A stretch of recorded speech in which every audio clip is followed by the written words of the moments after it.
Hi, everyone. Welcome to Boom Direct. I'm Anthony Mauro. And I'm Harley Salbacka. And today we have a really great creator with us, Tate Brombal. Hello. Thanks for having me. Thanks for being here. We love your work and you in general. You probably know Tate from his first and third arcs of House of Slaughter, which is part of the Something is Killing the Children universe, as well as his new book, Behold, Behemoth. Yeah. It's a very cool one. Yeah, I'm very excited for that Thank you. collection to come out. I'm so glad to be here. I've been waiting for my Boom Direct invite.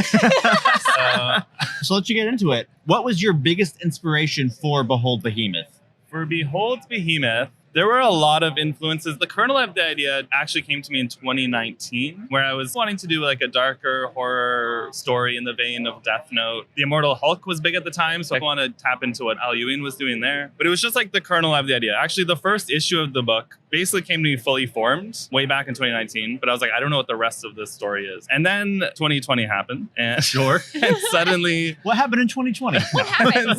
I'm sorry, was there some large event in 2020? Suddenly, the end of the world seemed much closer than it had before. So dark. And I was constantly just anxious, like most people were around the world. Oh, yeah. And I would just lay in my bed and spiral, and I would think about the environment and the world and everything. And I was like, I need to put this somewhere, all of these thoughts and feelings and this struggle. So I took that kernel of the idea I had in 2019, a year later, and started workshopping it with Eric Harburn at Boom. We actually wanted to do a creator-owned story before I did House of Slaughter. Okay. But then it lined up that House of Slaughter just worked out first. Yeah. So after I wrote that first arc, we really started jamming for my own book. So I took that original idea, I workshopped it with him a bit, and then brought in all of these end of the world apocalypse, anxiety spiraling, state of the world influences that are very obvious and prevalent in the book. So that's where it originally came from, which you really see, especially in that first issue. That first issue, I still gives me anxiety reading it. Oh Yeah. my Especially gosh, totally. bringing in Nick, I'm really close with Nick, and we both face just those similar issues. So we both worked incredibly well together and tried to get that effect across. Yeah. So yeah, I'm really proud of that first issue. That's where it all came from. I love that. And Nick Robles' art is He's the so best. stunning. I want to Oh my work with him gosh. forever. He's amazing. I want you to work with him forever because you guys have one of those great marriages of your writing style and his art. Yeah, we practically are married. We text every day. We check in with each other. I love that. So I always love your main characters. I love how you write your main characters. Cool. They're also just such great babes. Yeah, they're beautiful. Saying it, they're beautiful. Yeah. They're always drawn gorgeously. It helps when Nick is drawing. It helps when Sure.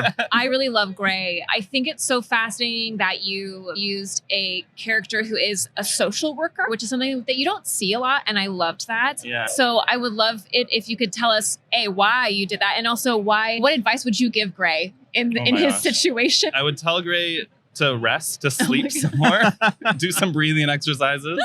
Solid advice. Very solid advice. Be kinder to little Ren because it's not her fault either. And I think he just doesn't know where to put his anger. And he has a lot of frustrations and grief. So he needs, I would tell him to get a therapist. Tell him to get a therapist. That's to great work advice through for some all of us. those issues. Yeah, for sure. Why I chose a social worker, that was actually part of my original idea as well. I'd recently written Barbalian for Dark Horse. He was a cop. And I deconstructed a bit of what it meant to be a cop and a gay man and a superhero. That just got me thinking about the history of how many characters in comics are just police officers. The world sees them as heroic figures, and that matches well with how we see superheroes. It got me thinking about how social workers are also heroes as well. Mm-hmm. Kind of a flip side of the same coin, because cops and social workers deal with a lot of the similar things, but with different methods. So I wanted to do a social worker to spotlight that career and those heroes. I also wanted to address how social work also has issues, just as police work has issues, just like so many career paths and industries in the world just have inherent structural issues. That's why you see how social work kids slip through the cracks. There's still issues in that field as well. Yeah. Social workers can only do so much in a system that is just so massive and complicated. That's why I chose a social worker. It fit the themes really well, and I just wanted to spotlight that sector of the world as well. I love that. I love it so much. And I love incredible. Their relationship. Gray and Ren are just... It's complicated. It's complicated, but it's so great. I love it. Yeah. Who or what is your biggest professional influence, especially with Behold? With Behold, I was really trying to tap into some manga stuff, some Death Note, horror manga influences. As it went on, I was reading Chainsaw Man, so I was trying to tap into some of those ridiculous monsters. In our second, third issue, there's a crazy worm monster. Oh, yeah. It was so Dune. It was like Dune. I'd also just seen Dune. And then like the leech devil from Chainsaw. Yeah, and I was just like, let's do something crazy and tap into that Yeah. fun manga monster stuff. Immortal Hulk was a big thing as well. I'm always influenced by all of the fantasy books I read as a kid. I loved Cornelia Funk, Jenny Nimmo. I read a lot of Neil Gaiman, Yeah. of course, who I was obsessed with, still am Same. obsessed with. Same. So all of that is always in my work as well. I love that. What are you reading right now? So I just finished on the plane ride over here, Elliot Page's memoir, Oh yeah, Page Page Boy. Boy. Oh which my was gosh. so good. Oh, I heard it's amazing. I was like, oh, cool. Another celebrity memoir. I wasn't sure if I was going to pick it up. And then Jeff Lemire was reading it and he was like, you need to read this. And I was like, okay. I was obsessed. Like I couldn't stop reading it. It was just super interesting. So I loved reading that. I started reading Blood Meridian recently. Nice. oh my God, same. Oh, cool. Yeah. How random. So I started reading it before Carmack passed. Yeah. And then he passed and I was like, oh my gosh, I'm in the middle of his book. Yeah. So I'm still working on that, which is just beautiful. The prose is so stunning. It's one of Oh, my yeah. all-time favorite books I've Yeah. ever read. Like, yeah. it's violent, but it's beautiful in the way it's violent, and it's Yeah. harrowing, and everybody's terrible, but you like, Yeah. care so deeply about Yeah. what they're going through. Yeah. On the comic side, I just read through Chojin X, Okay.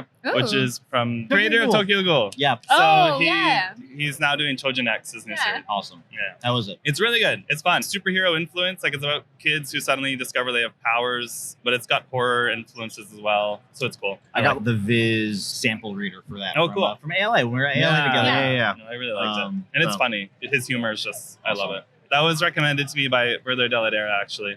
So I'm just getting all the recs from all my favorite comics people, which is fun. I love I that. love I love that. that so much. Thank you so much for you. being on Boom Direct with us. No, thank you. Thank you. I'm so glad First I got the interview of the invite. weekend. We love you too. First interview went so well. Behold Behemoth, the trade paperback, is going to be out this fall 2023.